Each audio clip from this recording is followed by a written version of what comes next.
نحمد ونصلي على رسوله الكريم أما بعد أعوذ بالله من الشيطان الرجيم بسم الله الرحمن الرحيم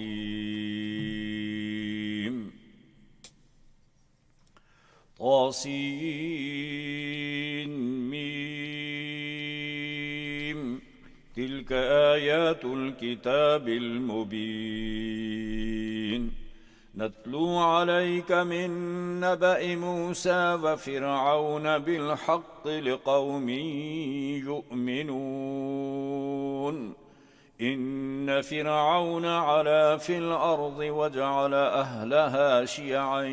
يستضعف طائفة منهم يذبح أبناءهم ويستحيي نساءهم إنه كان من المفسدين صدق الله العظيم. سامعین و ناظرین و حضرات، السلام علیکم ورحمۃ اللہ وبرکاتہ. آج کی اس نشست میں ہمارے پاس سورۃ القصص مکی ہے اور اس کی 88 آیتیں ہیں اور اس کے 9 رکوع ہیں. یہ سورت مکہ مکرمہ میں مکی صورتوں کی آخری صورتوں میں سے ہے اور اس کا شان نزول مکہ مکرمہ سے نبی کریم صلی اللہ علیہ وسلم جب ہجرت کر کے مدینہ کی طرف روانہ ہوئے، جب آپ مکہ اور جحفہ رابغ کے قریب آپ پہنچے تو حضرت جبرائیل علیہ السلام تشریف لائے اور آپ سے کہا کہ یا رسول اللہ صلی اللہ علیہ وسلم، کیا آپ کو اپنا وطن یاد آتا ہے؟ آپ صلی اللہ علیہ وسلم نے کہا کہ ہاں، مجھے اپنا وطن یاد آتا ہے. جبرائیل امین نے پھر آپ کو یہ سورت پڑھ کر سنائی اور اس میں جو آخری رکوع کی ایک آیت ہے جس میں خداوند قدوس نے ارشاد فرمایا کہ ان الذی فرض علیک القرآن لرادک الی معاد، کہ اللہ تبارک و تعالی جس نے یہ قرآن کریم آپ پر نازل فرمایا ہے، جس کا آپ کو مکلف بنایا ہے کہ آپ نے اس کے تبلیغ اور اس کے احکامات لوگوں تک پہنچانے ہیں، اس رب نے آپ کے لیے یہ بھی حکم دیا کہ ہم آپ کو ضرور مکہ مکرمہ آپ کو لوٹا کر ضرور لائیں گے. علیک القرآن لرادک الی معاد، اور معاد سے مراد وہی مکہ مکرمہ ہے جہاں آپ کو ہم لوٹا کر لائیں گے. آیت نمبر 3 سے لے کر آیت نمبر 43 تک اللہ تبارک و تعالی نے حضرت موسیٰ علیہ السلام کا واقعہ ذکر کیا ہے، اور یہ واقعہ چونکہ موسیٰ علیہ السلام کا واقعہ متفرق صورتوں میں آیا ہے اور یہ واقعہ ایک ہی ہے، لیکن اس کے اجزاء جو ہیں یہ سورہ طٰہٰ میں بھی بہت سا تقریباً کوئی 3-4 پیج بلکہ 5 پیج ہیں اسی واقعہ کے متعلق نازل ہوئے ہیں، اور پھر سورہ کہف کے اندر حضرت خضر اور حضرت موسیٰ کا واقعہ بھی ذکر ہوا، اور پھر سورہ نمل میں بھی کل اللہ تبارک و تعالی نے حضرت موسیٰ اور فرعون کا واقعہ ذکر کیا، اور آخر میں یہاں بھی حضرت موسیٰ علیہ السلام کے اسی واقعہ کی ابتدا کا ذکر کیا ہے. حضرت سعید بن جبیر رضی اللہ تعالیٰ عنہ فرماتے ہیں کہ میں نے حضرت عبداللہ بن عباس رضی اللہ تعالیٰ عنہ سے اس آیت کے معنی پوچھے کہ اس آیت کے معنی کیا ہیں، اور آیت یہ تھی وَفَتَنَّاكَ فُتُونًا.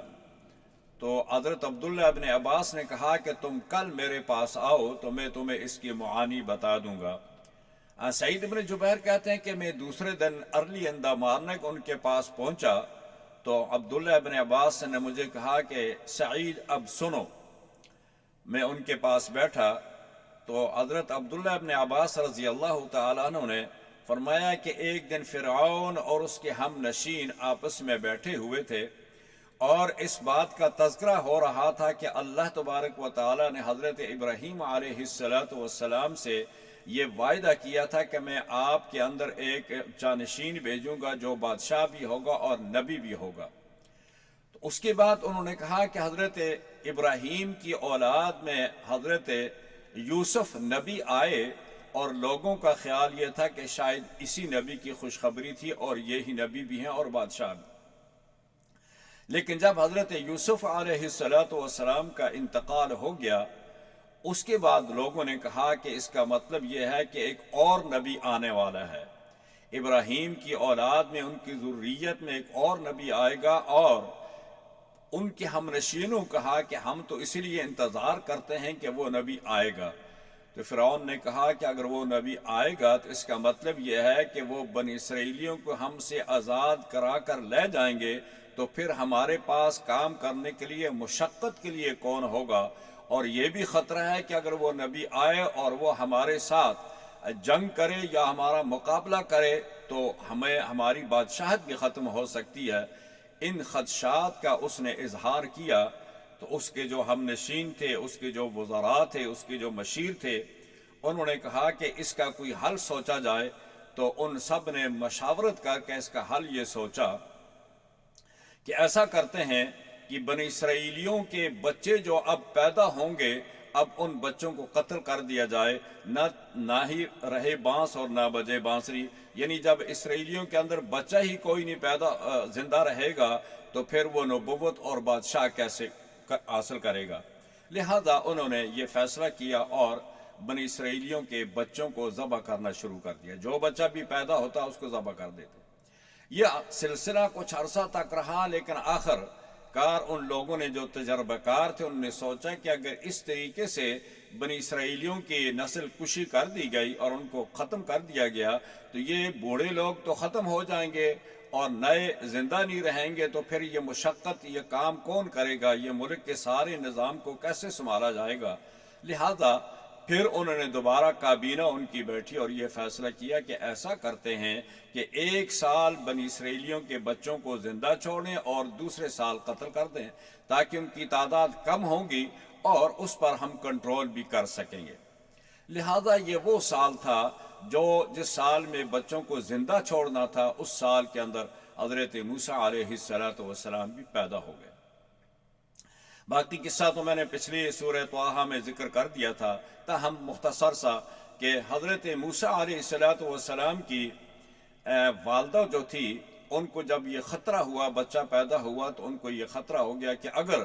فرعون کو یا ان کے اہلکاروں کو یہ علم ہو گیا کہ میرے ہاں بچہ پیدا ہوا ہے تو وہ مجھ سے بچہ لے کر ذبح کر دیں گے۔ تو ان کو اللہ تبارک و تعالیٰ نے ان کے دل میں یہ بات ڈالی کہ آپ اس کو اس وقت تک دودھ پلائیں اور جب آپ کو یہ خوف طاری ہو جائے، یہ آپ کے سامنے یہ بات عیاں ہو جائے کہ اب آپ سے یہ بچہ چھین کر اس کو ذبح کر دیا جائے گا، فَإِذَا خِفْتِ عَلَيْهِ فَأَلْقِيهِ فِي الْيَمِّ، تو پھر آپ اس کو دریا میں ڈال دیں اور اس کے بعد ہم اس کے محافظ ہیں، إِنَّ رَادُّوهُ إِلَيْكِ وَجَاعِلُوهُ مِنَ الْمُرْسَلِينَ، ہم اس کو آپ کے پاس لوٹا کر بھی لائیں گے اور ہم اس کو پیغمبر بھی بنائیں گے۔ تو حضرت موسیٰ کی والدہ نے ان کو تابوت میں ڈال کر دریا کے سپرد کر دیا اور وہ دریا اس تابوت کو لے کر فرعون کے محل کے پاس پہنچ گیا اور ان کی خادمہ نے اس تابوت کو لیا اور اس کو لے جا کر آسیہ کے سامنے پیش کر دیا جو کہ فرعون کی بیوی تھی۔ فرعون کی بیوی نے بچہ دیکھا تو اس نے کہا کہ قالت امرأۃ فرعون قرۃ عین لی ولک، کہ یہ میری اور آپ کی آنکھوں کی ٹھنڈک ہوگا۔ تو یہاں ایک علماء اکثر کہا کرتے تھے کہ فرعون کی بیوی کی آنکھوں کا ٹھنڈک تو بن گیا، لیکن اللہ تعالیٰ نے موسیٰ سے یہ کہا کہ آپ نے فرعون کو دریائے قلزم میں ٹھنڈا کرنا ہے۔ تو یوں اللہ تبارک و تعالیٰ نے حضرت موسیٰ علیہ السلام کی پرورش فرعون کے گھر میں کروائی، اس کے گھر سے اس کا خرچہ تمام اٹھوایا، اور پھر جو فرعون نے جو تجویز پیش کی تھی، جو ان کی تدبیر تھی، اللہ نے اس کو ناکام بنایا۔ فرعون کے گھر میں موسیٰ پلے بڑے ہوئے، جوان ہوئے، پھر ان سے غلطی سے ایک قبطی کا قتل ہو گیا، جبکہ ان کا ارادہ نہیں تھا۔ ایک قبطی اور ایک بنی اسرائیلی آپس میں جھگڑ رہے تھے۔ حضرت موسیٰ نے ان کو جدا کرنے کے لیے، ان کو علیحدہ کرنے کے لیے اس پر اپنا مکہ رسید کیا، تو وہ شخص قبطی مر گیا، اور اس کی وجہ سے پھر حضرت موسیٰ علیہ السلام وہاں چھوڑ کر مصر، وہاں سے مدین روانہ ہو گئے۔ مدین میں حضرت موسیٰ علیہ السلام پہنچتے ہیں۔ جب وہ شہر میں داخل ہوئے تو انہوں نے اللہ سے دعا کی کہ رب انی انزلت الی من خیر فقیر، کہ اے اللہ میں اس جگہ میں آیا ہوں اور میں ایک فقیر کی حیثیت سے ہوں، آپ نے مجھے ٹھکانہ بھی دینا ہے، میری رہنمائی بھی کرنی ہے۔ اور اسی دوران اللہ تبارک و تعالیٰ نے ان کے لیے اسباب پیدا فرما دیے کہ حضرت شعیب علیہ السلام کی دونوں بیٹیاں بکریوں کو پانی پلانے کے لیے وہاں پہنچی، اور اس وقت ان سے ان کی ملاقات ہوئی۔ آپ نے پوچھا کہ میں کیا خدمت کر سکتا ہوں؟ انہوں نے کہا کہ ہم بکریوں کو پانی پلاتے ہیں، آتی ہیں، اور ہم اس وقت تک انتظار کرتی ہیں کہ جب تک یہ لوگ یہاں سے چلے نہ جائیں، اس کے بعد ہم پانی پلا کے جاتی ہیں۔ حضرت موسیٰ علیہ السلام نے ان کی بکریوں کو پانی پلایا اور وہ واپس گئی۔ چونکہ ایک نبی کی بیٹیاں تھیں، ان کے اندر یہ شعور اور اللہ تعالیٰ نے یہ انتہائی درجے کا ایک ان کے اندر احساس رکھا تھا۔ انہوں نے باپ سے جا کر اس شخص کے متعلق اس کی تعریف کی اور کہا کہ ایک ایسا شخص جو کہ نہایت ایماندار بھی ہے اور قوی بھی ہے، اس نے ہمارے ساتھ یہ مدد کی ہے، اس نے ہمیں یہ ریلیف دیا ہے۔ تو حضرت شعیب علیہ السلام نے ان میں سے ایک کو بھیجا کہ جاؤ اس شخص کو بلا کر لاؤ۔ تو حضرت موسیٰ علیہ السلام حضرت شعیب کے مہمان بن گئے۔ پھر حضرت شعیب نے علیہ السلام نے حضرت موسیٰ سے یہ کہا کہ انی ارید ان انکحک احدی ابنتی، میں چاہتا ہوں کہ میں اپنی ایک بیٹی کا آپ سے نکاح کر دوں، اور اس کے بدلہ میں آپ نے میرے ساتھ 8 سال یہاں گزارنے ہیں، خدمت کرنی ہے۔ حضرت موسیٰ اس پر راضی ہو گئے، اور ساتھ یہ بھی کہا فَإِنْ أَتْمَمْتَ عَشْرًا فَمِنْ عِنْدِكَ، اگر آپ 10 سال پورے کریں تو یہ 2 سال آپ کی طرف سے ہوں گے، میری طرف سے 8 سال ہیں۔ تو حضرت عبداللہ ابن عباس دوسرے مفسرین نے لکھا ہے کہ اعلیٰ شان کے جو لوگ ہوتے ہیں، جو عظیم لوگ ہوتے ہیں، وہ جب احسان کرتے ہیں تو وہ ان کے جو طے شدہ معاملات ہوتے ہیں اس سے بڑھ کر اس کا بدلہ دیتے ہیں۔ تو لہذا حضرت موسیٰ نے 10 سال پورے کیے۔ اس کے بعد حضرت موسیٰ کو اپنی والدہ سے ملاقات کا شوق پیدا ہوا، اور انہوں نے کہا کہ میں جاؤں بہن اور اپنی ماں سے ملاقات کروں۔ پھر وہاں سے وہ نکلے، اور آگ کی تلاش، سردیوں کا موسم تھا، ان کو آگ کی تلاش ہوئی۔ راستے میں انہوں نے جب آگ دیکھی، اس آگ کو لینے کے لیے گئے تو وہ آگ نہیں تھی، وہ اللہ تبارک و تعالیٰ کی تجلیات تھی۔ اور اللہ تبارک و تعالیٰ نے حضرت موسیٰ علیہ السلام سے پوچھا وَمَا تِلْكَ بِيَمِينِكَ يَا مُوسَىٰ قَالَ هِيَ عَصَايَ۔ اللہ تبارک و تعالیٰ حضرت موسیٰ سے ہم کلام ہوئے۔ موسیٰ دیکھتے ہیں تو لکھا ہے مفسرین نے کہ موسیٰ کو یہ آواز کسی ایک طرف سے نہیں آ رہی تھی، بلکہ یہ ہر جانب سے آواز آ رہی تھی، اور حضرت موسیٰ کا ہر حصہ جو جسم کا تھا وہ اس آواز کو محسوس کر رہا تھا۔ اور وہ یہ بھی سوچ رہے تھے کہ یہ آگ ہوتی تو یہ درخت کو جلاتی، درخت تو ہرا بھرا ہے لیکن یہ آگ اس کو جلا بھی نہیں رہی، اور اس سے کوئی نیچے چنگاری بھی نہیں گر رہی، تو یہ کیا ماجرا ہے؟ تو اس وقت اللہ تبارک و تعالیٰ نے کہا کہ اے موسیٰ فاخلعنا علیک انک بالوادی المقدس طویٰ وانا اخترتک فاستمع لما یوحیٰ۔ اے موسیٰ اپنے جوتے اتار دو، یہ پاک جگہ ہے، یہ وادی پاک ہے۔ حضرت موسیٰ نے جوتے اتارے، پھر اللہ تعالیٰ نے حضرت موسیٰ سے ہم کلام ہوئے اور کہا کہ یہ آپ کے ہاتھ میں کیا ہے؟ تو موسیٰ نے کہا کہ اے اللہ یہ میری عصا ہے، یہ لاٹھی ہے۔ اللہ نے تو اتنا ہی پوچھا تھا، لیکن حضرت موسیٰ کو شوق ہوا کہ اللہ تعالیٰ سے ہم کلام ہو تو چند باتیں اور کر لیں۔ اس کے بعد حضرت موسیٰ علیہ السلام نے کہا کہ اس سے میں پتے جھاڑتا ہوں بکریوں کے لیے، اس پر میں ٹیک بھی لگاتا ہوں اور اس سے اور بھی کام لیتا ہوں۔ تو بہرحال یہ اللہ تبارک و تعالیٰ نے پہلی وہی تھی حضرت موسیٰ کی، اور نبوت کے لیے ان کا انتخاب ہوا اور کہا کہ اذهب الى فرعون انه طغى، فرعون کے پاس بھیجا۔ اور حضرت موسیٰ علیہ السلام نے کہا کہ اے اللہ، میں وہاں سے جب نکلا تھا تو غلطی سے ان کا ایک بندہ مجھ سے قتل ہو گیا تھا، مر گیا تھا، اور میں ڈرتا ہوں کہ میں واپس جاؤں گا مجھے اس کے بدلے میں وہ کہیں قتل نہ کر دیں، اور اگر میرے ساتھ وَأَخِي هَارُونَ أُشْدُدْ بِهِ أَزْرِي وَأَشْرِكْهُ فِي أَمْرِي، کہ اگر میرے ساتھ میرا بھائی ہارون چلا جائے تو ہم دو بھائی ہوں گے تو میرا یہ خوف اور خطر اس سے کم ہو جائے گا، اور ہم اپنی بات اس کو اچھی طرح سے بتا سکیں گے۔ تو اللہ تبارک و تعالیٰ نے حضرت موسیٰ علیہ السلام کی یہ التجا، یہ دعا سنی، اور حضرت ہارون کو نبی بھی بنا دیا اور آپ کا رفیق بھی بنا کر فرعون کے پاس بھیج دیا۔ فرعون کے پاس پہنچے، اس نے دلائل پوچھے کہ آپ کی نبوت کی دلیل کیا ہے۔ حضرت موسیٰ نے اپنا فَأَلْقَى عَصَاهُ فَإِذَا هِيَ ثُعْبَانٌ مُّبِينٌ وَيَدْعُ تخرج بيضاء من غیر سوء، اور اپنا ہاتھ بھی باہر نکالا تو وہ بھی ایک چمکتا ہوا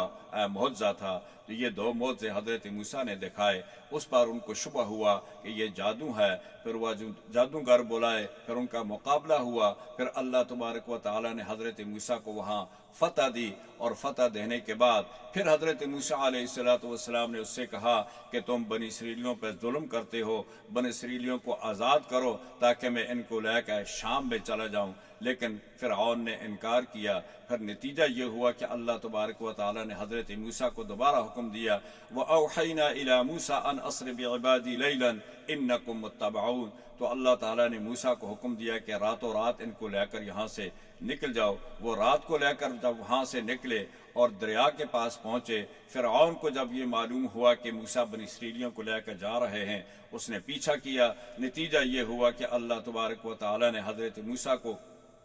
حکم دیا کہ فَاضْرِب بِعَصَاكَ الْبَحْرَ فَانْفَلَقَ فَكَانَ كُلُّ فِرْقٍ كَالطَّوْدِ الْعَظِيمِ، اور بنی اسرائیلیوں نے کہا کہ یا موسیٰ اِنَّا لَمُدْرَكُونَ، ہم تو پکڑے گئے، آگے دریا ہے، پیچھے فرعون کی فوج ہے۔ تو اللہ تعالیٰ نے موسیٰ کو یہ حکم دیا کہ اے موسیٰ ان سے کہہ دو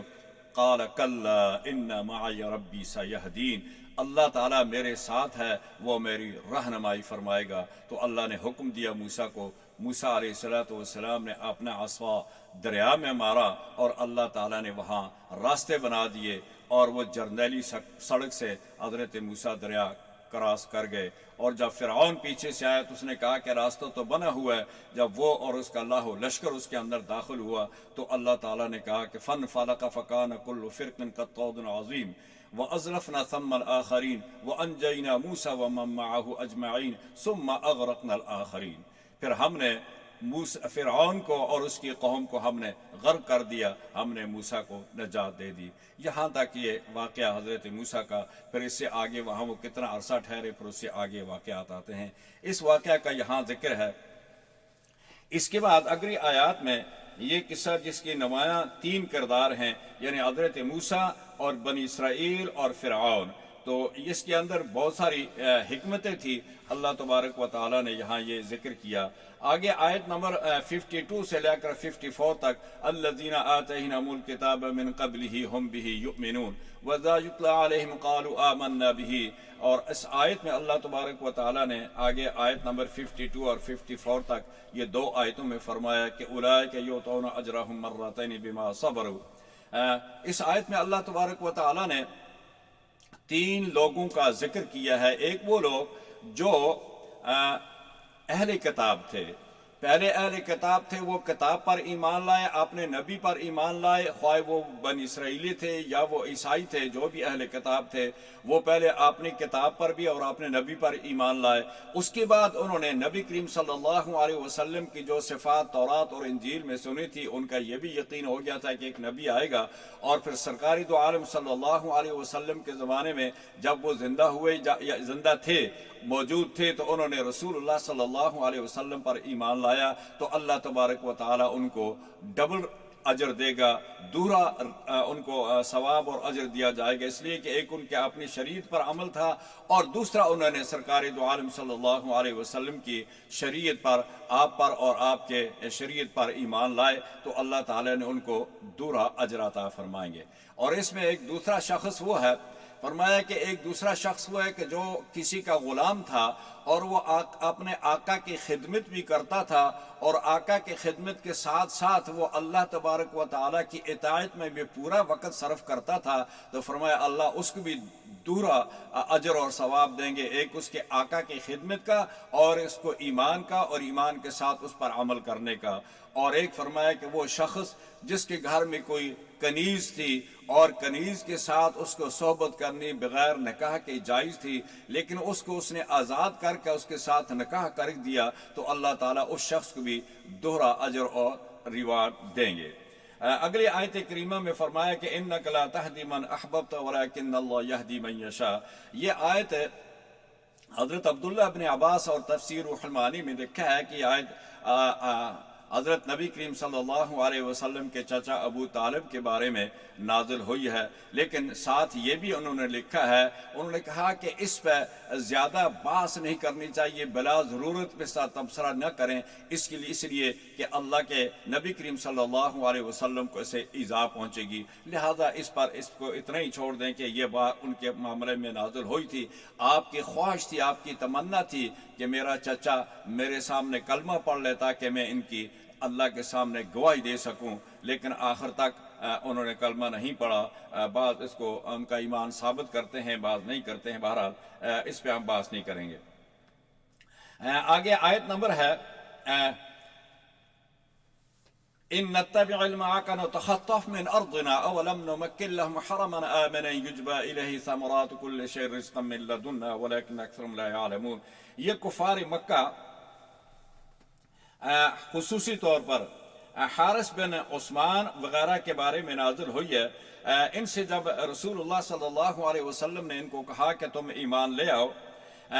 اور انہوں نے کہا کہ ہم آپ کا ایمان نہ لانے کی ایک وجہ یہ بیان کی کہ ہم آپ کی تعلیمات کو تو حق سمجھتے ہیں، حق جانتے ہیں کہ آپ جو کچھ کہتے ہیں یہ حق ہے، لیکن ہمیں ڈر یہ ہے کہ اگر ہم ایمان کا اعلان کر دیں اور یہ عرب کے لوگ جو ہیں یہ ہم پر ہماری زندگی دوبر کر دیں گے، تنگ کر دیں گے، تو قرآن کریم نے اس کا جواب دیا، فرمایا اولم نمکن لهم حرما آمنا یجبى الیہ ثمرات کل شیء رزقا من لدنا ولكن اکثرهم لا يعلمون، یعنی تم حرم کی وجہ سے محفوظ و معمون بھی تھے، اگر یہاں حرم کے اندر کوئی باپ کا قاتل بھی آ جاتا تھا تو اس سے کوئی محاربہ نہیں ہوتا تھا، اس سے کوئی جنگ نہیں لڑی جاتی تھی، اس کا مقابلہ نہیں ہوتا تھا، تو ہم نے پہلے ہی سے تمہارے مکہ کو ہم نے حرم کی جگہ بنایا ہے، امن اور فیس اور حفاظت، اور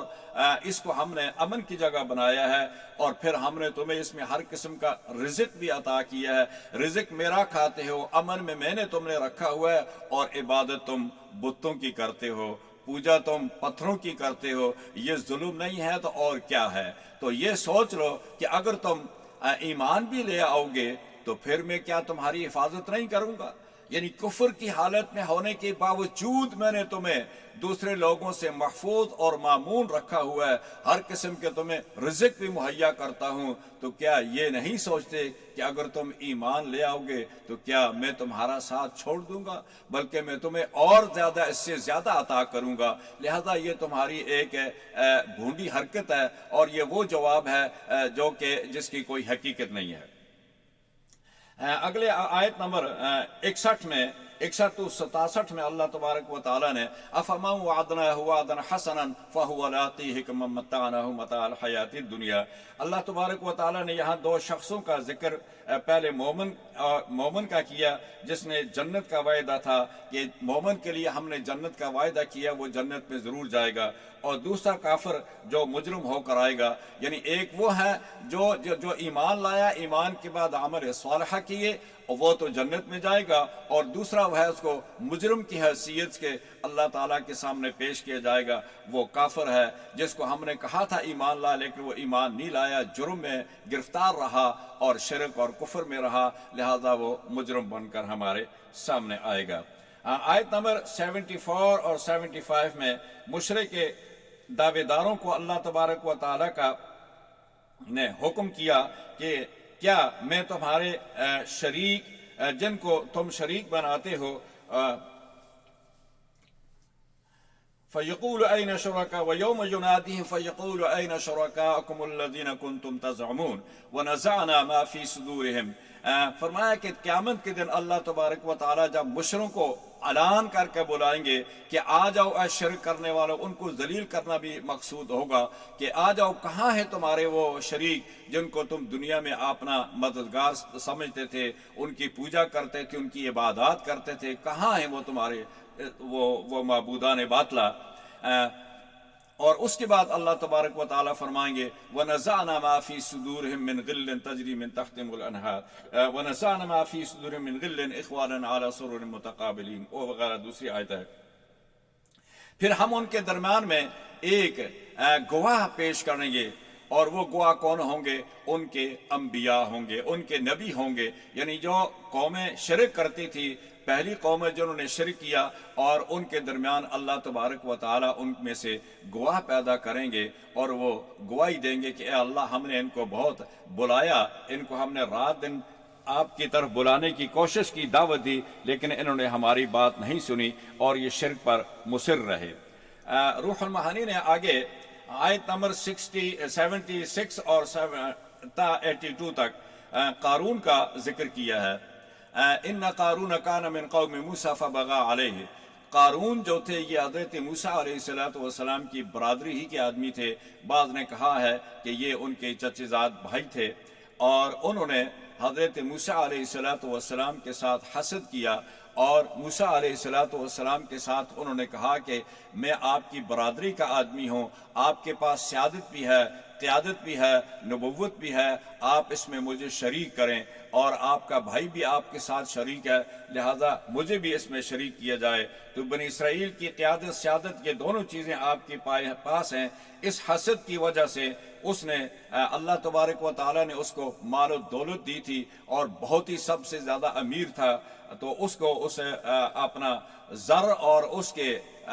جو مال و دولت تھا اس پر اس کو تکبر بھی تھا، غرور بھی تھا، اور اس کے ساتھ حضرت موسیٰ علیہ السلام کے ساتھ حسد بھی کرنے لگا۔ لہذا یہ دونوں چیزیں اس کے اندر آ گئی، حسد بھی آ گیا، تکبر بھی آ گیا۔ اور بعض نے لکھا ہے کہ فرعون نے اس کو بنی اسرائیلیوں کے اوپر اس کو انچارج بنایا ہوا تھا، نگران بنایا ہوا تھا، اور وہ بنی اسرائیلیوں کو سزا بھی دیتا تھا، ان کو ستاتا تھا، ان کو تکلیف دیتا تھا۔ فبغى علیہم، پھر اس نے بغاوت کی، یعنی یہی بغاوت تھی کہ حضرت موسیٰ علیہ السلام کی نصیحت اس نے نہیں مانی، اور ان کے بجائے ان کی تابعداری کرنے کے ان کے ساتھ دشمنی کرنے لگا۔ اور اللہ تبارک و تعالیٰ نے پھر فَخَسَفْنَا بِهِ وَبِدَارِهِ الْأَرْضِ فَمَا كَانَ لَهُ مِنْ فِئَةٍ يَنْصُرُونَهُ مِنْ دُونِ اللَّهِ وَمَا كَانَ مِنَ الْمُنْتَصِرِينَ۔ پھر ہم نے اس کو اس کے مال متاع کے ساتھ، گھر کے ساتھ، ہم نے اس کو زمین میں دھنسا دیا، اور پھر کوئی ایسا نہیں تھا کہ جو اس وقت اس کی مدد کرتا، اس کی مدد کو آتا یا اس کی پکار سنتا۔ آگے اللہ تبارک و تعالیٰ نے آخری آیات میں 83 اور 84 تک آخری قرآن کریم نے اللہ تبارک و تعالیٰ نے آخری آیات میں پھر ذکر فرمایا کہ وہ آیت جو میں نے پہلے پڑھی تھی، نبی کریم صلی اللہ علیہ وسلم کو تسلی دی کہ آپ غم نہ کریں، فکر نہ کریں، ہم آپ کو مدینہ سے دوبارہ لوٹا کر مکہ میں ہم آپ کو بڑی عزت کے ساتھ، فتح کے ساتھ ہم داخل کریں گے۔ اور آخر میں اللہ تبارک و تعالیٰ نے کہا کہ وَلَا تَدْعُ مَعَ اللَّهِ إِلَٰهًا آخَرَ لَا إِلَٰهَ إِلَّا هُوَ كُلُّ شَيْءٍ هَالِكٌ إِلَّا وَجْهَهُ لَهُ الْحُكْمُ وَإِلَيْهِ تُرْجَعُونَ۔ یہ آخری آیات تھی توحید کی۔ اگلی آیت سورۃ العنکبوت ہے، یہ بھی مکی صورت ہے، اس کی 69 آیتیں ہیں اور اس میں 7 رکوع ہیں۔ شان نزول اس آیت کا اگرچہ از روئے روایات و صحابہ ہیں، اور جو ہجرت مدینہ کے وقت کفار کے ہاتھوں ستائے گئے تھے، مگر مراد عام لوگ ہے، تو قرآن کریم نے کہا کہ الف لام میم احسب الناس ان یترکوا ان یقولوا آمنا وهم لا یفتنون، کیا ایمان والے یہ گمان کر چکے ہیں کہ اگر ہم ایمان لے آئے تو کیا ہمیں آزمایا نہیں جائے گا؟ تو اللہ تعالیٰ نے کہا فَلَيَعْلَمَنَّ اللَّهُ الَّذِينَ صَدَقُوا وَلَيَعْلَمَنَّ الْكَاذِبِينَ۔ ہم ایمان لانے کے بعد لوگوں کو آزماتے ہیں کہ کون اس میں ایمان میں سچا ہے اور کون اس میں جھوٹا ہے، اور جو حق پرست ہوتے ہیں ان پر جتنی ہی تکلیف اور مصائب آتے ہیں ان کے قدم جو ہوتے ہیں وہ جمے رہتے ہیں، وہ استقامت کے ساتھ رہتے ہیں۔ وَيَهْدِي إِلَيْهِ مَنْ أَنَابَ، اور اللہ تبارک و تعالیٰ نے کہا کہ ہم ان لوگوں کو ہدایت دیتے ہیں جن کے اندر انابت ہو، اور ان لوگوں کو ہم استقامت دیتے ہیں۔ جب وہ ہدایت میں آ جاتے ہیں تو اللہ ان کو استقامت دیتا ہے، جب استقامت دیتا ہے تو چوتھا درجہ پھر ارتباط کا بھی ہے۔ تو جو لوگ ایمان لائے اور ان کو اللہ نے ہدایت دی، پھر اس پر استقامت کے ساتھ جمے رہے، پھر ہم ان کے دلوں کو اور مضبوط کر دیتے ہیں کہ پھر وہ پہاڑوں کے ساتھ ٹکرا جاتے ہیں لیکن وہ اپنے ایمان کو نہیں چھوڑتے۔ گردنیں ان کی حاضر ہو جاتی ہیں، سینے ان کے حاضر ہیں، لیکن وہ ایمان کے کلمہ سے روح گردانی نہیں کرتے۔ اور ہم یہ بھی چاہتے ہیں کہ جو اس میں جھوٹا دعویٰ کرنے والے ہیں عبداللہ بن ابی جیسے اور وہ لوگ، ہم ان کو بھی آزمائیں کہ کون سچا ہے اور کون جھوٹا ہے۔ اگلی آیت میں اللہ تبارک و تعالیٰ 8 اور 9 میں وَوَصَّيْنَا الْإِنسَانَ بِوَالِدَيْهِ حسنا، کہ اللہ تبارک و تعالیٰ نے انسان کو یہ بھی وصیت کی ہے کہ اپنے والدین کے ساتھ تابعداری بھی کرو اور ان کے اطاعت شعار بھی بنو اور ان کے ساتھ اچھا سلوک کرو، اور پھر جو لوگ ایمان لائے اچھے عمل کیے انہیں جنت میں داخل کر دیں گے۔ اسی آیت میں حضرت سعد بن ابی وقاص رضی اللہ تعالیٰ عنہ کے بارے میں لکھا ہے کہ آیت ان کے بارے میں نازل ہوئی ہے۔ حضرت سعد بن ابی وقاص رضی اللہ تعالیٰ عنہ جب ایمان لے آئے تو ان کی والدہ کو معلوم ہوا تو اس نے قسم کھا لی کہ جب تک سعد اپنے ایمان سے واپس اپنے مذہب پر لوٹ کر نہیں آئے گا میں اس وقت تک کھانا نہیں کھاؤں گی۔ سعد بن ابی وقاص رضی اللہ تعالیٰ عنہ نے کہا کہ امی جان آپ کھانا کھا لیں، میں تو اب اگر آپ ایک بار نہیں اگر 1000 بار بھی اگر آپ مر جاتی ہیں تو میں اپنا کلمہ نہیں چھوڑ سکتا۔ اس کے بارے میں پھر انہوں نے کہا کہ جب ماں کو یہ معلوم ہو گیا کہ سعد تو اب ایمان نہیں چھوڑے گا، کلمہ نہیں چھوڑے گا، تو اس نے پھر کھانا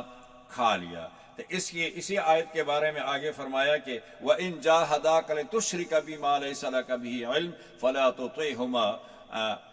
اگر وہ آپ کو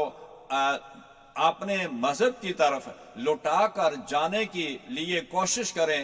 جتنا بھی زور ڈالیں تو آپ ان کی اطاعت کفر کے معاملے میں نہ کریں، باقی آپ اپنے والدین کی خدمت بھی کریں اور ان کی وفاداری بھی کریں، لیکن وہ کلمات جو کفر کے ہوں یا وہ جو کفر کی طرف لے جانے والے ہوں اس میں تو آپ والدین کی اطاعت نہ کریں، لیکن دوسرے تمام معاملات میں آپ اپنے والدین کی خدمت بھی کریں، ان کی اطاعت بھی کریں۔ جیسا کہ پیچھے میں کہہ چکا ہوں کہ حضرت اسماء بنت ابی بکر رضی اللہ تعالی عنہا نے سرور کائنات صلی اللہ علیہ وسلم سے عرض کی یا رسول اللہ صلی اللہ علیہ وسلم، میری والدہ مکہ میں رہتی ہیں اور وہ یہاں آنا چاہتی ہیں، مجھ سے ملنا چاہتی ہیں، تو میں ان کے ساتھ کیسا سلوک کروں؟ آپ صلی اللہ علیہ وسلم نے ارشاد فرمایا کہ ماں جیسا سلوک کرو، اچھے اخلاق کے ساتھ پیش آنا ہے، ان کی خدمت کرنا ہے اور ان کے ساتھ کوئی ایسا کلمہ نہیں کہنا جس سے وہ رنجیدہ ہوں۔ البتہ اگر وہ کوئی اور کفر کے بارے میں کوئی بات کریں تو اس میں آپ نے لا طاعت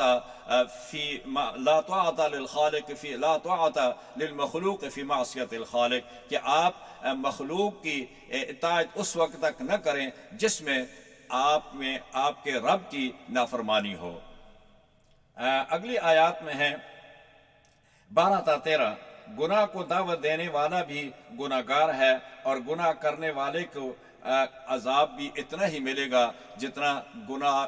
کی طرف دعوت دینے والا ہے، یعنی گناہ کی طرف دعوت دینے والا اور گناہ کرنے والا عذاب میں دونوں برابر کے شریک ہیں۔ آیت نمبر 14 تا 18 حضرت نوح کا واقعہ اور اس کے بعد پھر حضرت تمام انبیاء کا ذکر کیا گیا ہے، حضرت نوح کا ہے، لوط کا ہے، عاد کا ہے، سمود کا ہے، پھر آگے ان کی مثال دے کر فرمایا فَكُلًّا أَخَذْنَا بِذَنبِهِ فَمِنْهُمْ مَنْ أَرْسَلْنَا عَلَيْهِ حَاصِبًا وَمِنْهُمْ مَنْ أَخَذَتْهُ الصَّيْحَةُ وَمِنْهُمْ مَنْ خَسَفْنَا بِهِ الْأَرْضَ وَمِنْهُمْ مَنْ أَغْرَقْنَا۔ یہ تمام قارون اور حضرت سمود، صالح انصاری کی قوموں کا ذکر کر دیا گیا۔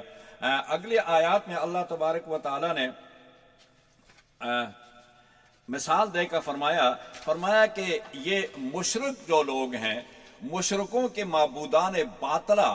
اتنے ہی کمزور اور اتنے ہی ضعیف ہیں جیسے مکڑی کا جالا ضعیف ہوتا ہے۔ مکڑی کا جالا نہ تو اپنے آپ کو بچا سکتا ہے اور نہ مکڑی کو بچا سکتا ہے، اتنا ضعیف، ہوا سے بھی تھوڑی سی ہوا چلے تو وہ اکھڑ جاتا ہے، بارش آئے تو بارش کو نہیں روک سکتا، ہوا کو نہیں روک سکتا، یعنی وہ کسی چیز کی حفاظت نہیں کر سکتا، نہ وہ اپنی مکڑی کی حفاظت کر سکتا ہے، نہ اپنی حفاظت کر سکتا ہے، اتنا کمزور ہے۔ تو مشرکوں کو بھی کہا کہ تم بھی اسی طرح، تم بھی اور جنہیں تم پکارتے ہو وہ بھی مکڑی کے جالے کی طرح کمزور اور ضعیف ہیں۔ اور سورہ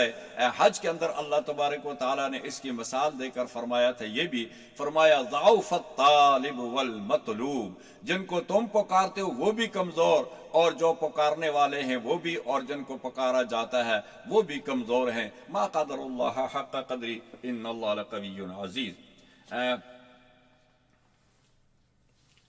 آگے آیت نمبر ہے ہمارے پاس 45، اتل ما اوحی الیک من الکتاب واقم الصلاۃ۔ اللہ تبارک و تعالیٰ نے یہاں حکم دیا ہے نبی کریم صلی اللہ علیہ وسلم کو کہ اے پیغمبر، ہم نے آپ پر قرآن اتارا ہے۔ اس قرآن کی دو شکلیں ہیں، ایک قولی ہے اور ایک عملی ہے۔ آپ نے اس کی قولی شکل جو ہے وہ اس کی تبلیغ بھی کرنی ہے، اور تبلیغ کے ساتھ ساتھ جو اس کے احکامات ہیں ان احکامات پر عمل کر کے اپنی امت کو بتانا بھی ہے۔ تو آپ صلی اللہ علیہ وسلم نے حج کے دن بھی فرمایا کہ خذوا عنی مناسککم، خذوا عنی مناسک، خذوا عنی مناسککم، کہ مجھ سے حج کے احکامات لے لو، مجھ سے نماز، صلو کما رأیتمونی اصلی، نماز ایسے پڑھو جیسے تم مجھے نماز پڑھتا ہوا دیکھتے ہو۔ تو آپ نے نماز کی تلقین بھی یہاں کی اور فرمایا کہ نماز بھی پڑھو اور بے حیائی اور برائی کے کاموں سے بھی رکتے رہو۔ اور پھر آگے نبی کریم صلی اللہ علیہ وسلم کے ایک اور تسلی دی اور آپ کی ایک صفت اور آپ کی ایک فضیلت بیان کی، فرمایا کہ وَمَا كُنْتَ تَتْلُو مِنْ كِتَابِهِ وَلَا تَخُطُّهُ بِيَمِينِكَ إِذًا لَّارْتَابَ الْمُبْطِلُونَ، کہ نبی کریم صلی اللہ علیہ وسلم کی ایک یہ فضیلت بیان کی کہ آپ 40 سال تک مکہ مکرمہ میں رہے، قوم کے پاس، اپنے قوم قریش کے سرداروں کے درمیان آپ رہے، آپ ایک لفظ نہ پڑھنا جانتے تھے نہ لکھنا جانتے تھے، لیکن 40 سال جب پورے ہوتے ہیں تو آپ فر ایسے قرآن کی تلاوت اور ایسی بلیغ اور فصیح عربی بولنے لگے اور جس کی مثال دنیا میں کوئی پیش نہیں کر سکتا۔ تو پھر انہوں نے کہا کہ اگر ہم پیغمبر صلی اللہ علیہ وسلم کی نبوت کا ایک یہ بھی معجزہ ہے کہ کسی استاد کے سامنے وہ نہیں بیٹھے، کسی سکول میں داخل نہیں ہوئے، لیکن اتنی بڑی کتاب کو فصاحت اور بلاغت کے ساتھ بیان کرتے ہیں کہ جس کی مثال تم پیش نہیں کر سکتے۔ تو سب سے بڑا ثبوت پیغمبر کی صداقت کا یہ ہے، اس کی کتاب کی صداقت کا بھی یہ ہے کہ نہ وہ لکھنا جانتے، اگر وہ لکھنا جانتے یا پڑھنا جانتے تو تم یہ کہتے کہ یہ خود لکھ کر لاتا ہے یا یہ خود یاد کر کے آ کے ہمیں سناتا ہے، لہذا ان دونوں چیزوں سے وہ مبرہ ہے۔ بل هو آیات بینات فی صدور الذین اوتوا العلم وما یجحد بآیاتنا الا الظالمون۔ تو فرمایا کہ یہ وہ آیات ہیں جو پیغمبر کے دل میں بھی تھی، پیغمبر کے صحابہ میں دل میں محفوظ تھی، اور یہ وہ آیات ہیں۔ آخر میں اللہ تعالیٰ نے فرمایا والذین جاہدوا فینا لنہدینہم سبلنا، جو لوگ اپنے نفس کے ساتھ جہاد کرتے ہیں، اپنے نفس کے شیطان کے ساتھ جہاد کرتے ہیں، اور وہ دشمن کے کفار کے ساتھ بھی اللہ کے دین کے لیے جہاد کرتے ہیں، لَنَهْدِيَنَّهُمْ سُبُلَنَا، ہم ان کے لیے راستے کھول دیتے ہیں ہدایت کے، اور لَنَهْدِيَنَّهُمْ سُبُلَنَا وَالَّذِينَ جَاهَدُوا فِينَا لَنَهْدِيَنَّهُمْ سُبُلَنَا وَإِنَّ اللَّهَ لَمَعَ محسنین، تو اللہ تبارک و تعالی ایسے لوگوں کے ساتھ ہے۔ تو اللہ تعالیٰ نے ان لوگوں کے لیے جنت کا وعدہ کر رکھا ہے، ان کے لیے ہدایت کے راستے کھول دیے ہیں۔ یہ وہ لوگ ہیں جو اپنے نفس کے ساتھ بھی جہاد کرتے ہیں، کفار کے ساتھ بھی جہاد کرتے ہیں، شیطان کے ساتھ بھی جہاد کرتے ہیں، تو اللہ تعالیٰ ان کی مدد ان کے شامل حال ہے، اور اس کا صلہ اللہ تعالیٰ ان کو جنت دے گا۔ اللہ تعالیٰ مجھے اور آپ سب کو قرآن پاک پڑھنے کی، اس پر عمل کرنے کی توفیق عطا فرمائے۔ وصلی اللہ علی النبی وعلی آلہ واصحابہ وآل بیتہ وازواجہ وذریاتہ اجمعین برحمتک یا ارحم الراحمین۔